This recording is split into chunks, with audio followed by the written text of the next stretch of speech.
یکی از فریضه های حیاتی و مهم دعوت الی الخیر که قبلا انبیاء علیهم السلام برای انجام این وظیفه از جانب الله تعالی مأموریت حاصل می کردند و این وظیفه مهم را انجام می دادند و مردم هم انجام می دادند، ولی هرگاه که فساد جامعه را می گرفت و مشکلات به وجود می آمد، الله تعالی انبیاء را مبعوث می کردند و می فرستادند که بیایند مردم را دعوت به خیر بدهند و اصلاحات به وجود بیاورند و معروفات را ترویج بکنند، کارهای خیر را، و از منکرات و معاصی و مفاسد جلوگیری بکنند. ولی بعد از بعثت خاتم النبیین رحمت للعالمین که آخرین نبیان و الله تعالی در نبوت را دیگر ختم کردند، سلسله نبوت را با بعثت آن حضرت صلی الله علیه وسلم، لہذا این وظیفه را الله تعالی به امت ما محول کرده که امت مسلمه و امت مسلمان، همه مردم مسلمان، زنان مسلمان، مردان مسلمان و همه این وظیفه را انجام بدن که مردم را به خیر دعوت بدن، امر به معروف، کار نیک بکنن و مردم را از کارهای زشت باز بدارن و جلوگیری بکنن. خصوصا وظیفه کسانی که اطلاعات بیشتری دارند بیشتر سنگین تر است و قرآن در این آیه که تلاوت شد،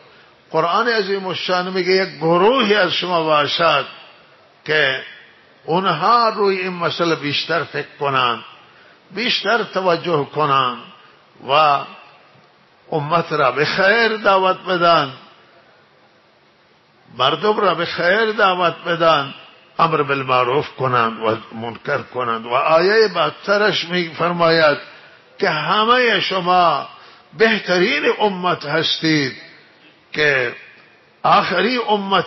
امت حضرت رسول صلی الله علیه وسلم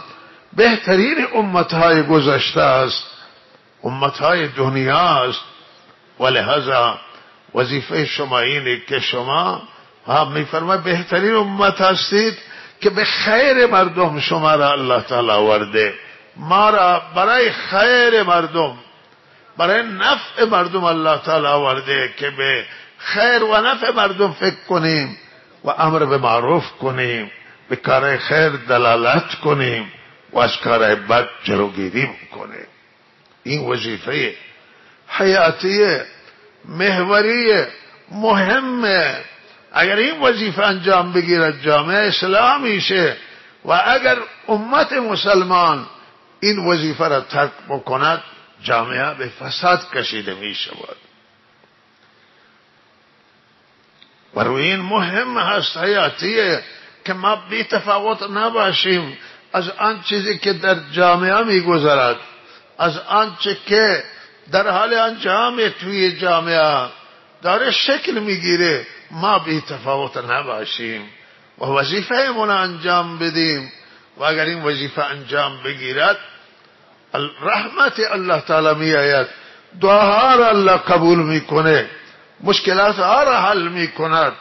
و یاری میکند، نصرت میکنه بندگانش را وقتی که در جهت خیر قدم بردارم، در جهت نفع مردم. وقتی من و شما فکر بکنیم الله ما را مدد میکند، الله ما را کمک میکند و نصرت میکنه. وعده الله بر حقا و الله تعالی وعده کرده است که اگر شما این کار انجام بدید من شما را یاری میکنم. ان تنصر الله ینصرکم، اگر شما خدا را یاری برسانید و نصرت کنید، یعنی دین خدا را نصرت بکنید، دین خدا را یاری بکنید، شما را الله نصرت خواهد کرد و قدم های شما را الله تثبیت خواهد کرد.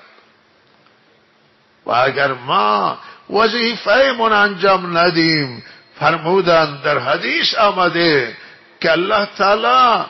بر سر شما ظالمین مسلط میکند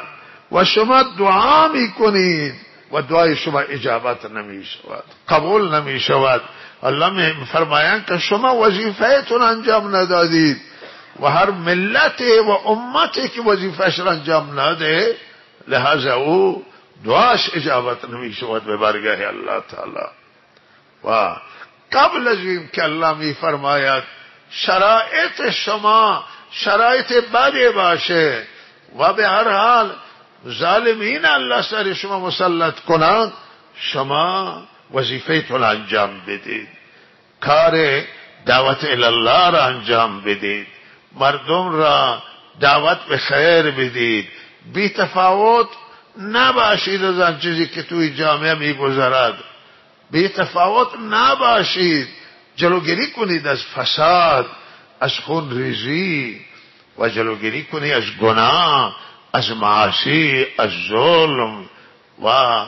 گناه ها جلوگیری کنید. هر کسی به اندازه تواناییش با حکمت جلوگیری بکنید، با دلسوزی جلوگیری بکنید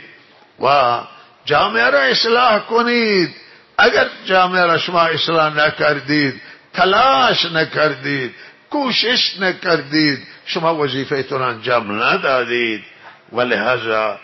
بس مایه حاصلش اینه که مایه ناراضگی الله تعالی می شود که چرا ماها وظیفه را انجام ندادیم و نتیجه اینه که دعاها اجابت نمی شود و دعاها را الله تعالی نمی پذیرد.